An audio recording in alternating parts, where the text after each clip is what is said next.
Praise the Lord, glory to God. கர்த்தர் நல்லவர். ஆண்டவராகிய இயேசு கிறிஸ்துவின் நாமத்தினாலே உங்கள் ஒவ்வொருவரையும் வாழ்த்துகிறேன்.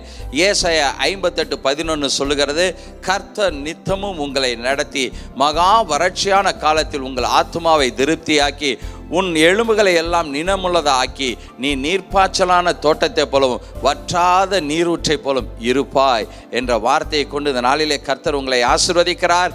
ஆண்டவர் பாருங்க எவ்வளவு நம்ம மேலே அன்பு வச்சிருக்காரு பாருங்க. உலகம் முழுவதும் வறட்சி இருக்கலாம், பஞ்சம் இருக்கலாம், இல்லை பெரிய கிரைசிஸ் போயிட்டு இருக்கலாம். ஆனால் ஆண்டவர் உங்களை பார்த்து சொல்கிறாரு, நீ எப்பொழுதுமே செழிப்பாக இருப்ப, நீ எப்பொழுதுமே ஆசீர்வாதமாக இருப்ப, நான் உன்னை ஆசீர்வதிப்பேன், நீ கனி கொடுப்ப, நீ நீர்ப்பாய்ச்சலான தோட்டத்தை போல உன் எலும்புகளை எல்லாம் நான் நினமுள்ளதாக ஆக்குவேன், அப்படியே உங்களை செழிப்பும் புஷ்டியுமாய் ஆண்டவர் வைப்பேன் என்று சொல்கிறார். இந்த வருடத்தில் உங்களை சுற்றி என்ன காரியங்களை வேணாலும் நடக்கலாம், உங்களை சுற்றி இருக்கிற மனிதர்கள் எப்படி வேணாலும் இருக்கலாம். ஆண்டவர் உங்களை பார்த்து சொல்கிறது, உங்களை நான் ஆசீர்வதிப்பேன். ஹல்லேலூயா. நீங்கள் இந்த வருஷம் முழுவதும் செழிப்பாக இருப்பீங்கன்னு ஆண்டவர் சொல்கிறாரு.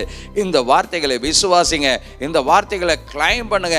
ஆண்டவர் இந்த வருடத்திலே உங்களை செழிப்பாக வைத்து ஆசீர்வதிப்பார். நீங்கள் ஒரு நீர்ப்பாய்ச்சலான தோட்டத்தை போலும் வற்றாத நீரூற்றை போலும் இருப்பீர்கள். ஹல்லேலூயா.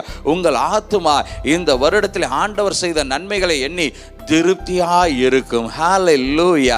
கண்களை மூடி ஜெபிக்கலாம். ஆண்டவரே, இந்த வார்த்தைகளின்படி உம்முடைய பிள்ளைகள் ஒவ்வொருவரையும் கர்த்தர் நீர் ஆசீர்வதிப்பீராக.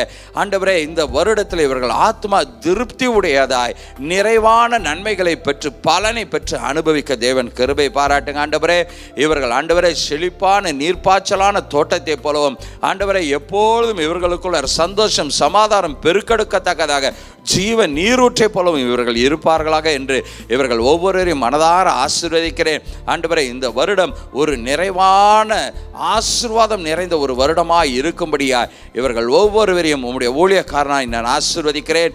கர்த்தர் நீர் ஆசீர்வதித்து செழிப்பை கட்டளையிடுவீராக. இயேசுவின் நாமத்தில் ஜெபிக்கிறோம் எங்கள் ஜீவனுள்ள நல்ல பிதாவே. ஆமேன், ஆமேன். சந்தோஷமா இருங்க. இந்த வார்த்தைகளை கிளைம் பண்ணுங்க. இந்த வார்த்தைகள் ஜீவனுள்ளவைகளாய் இருக்கிற. ஹல்லேலூயா.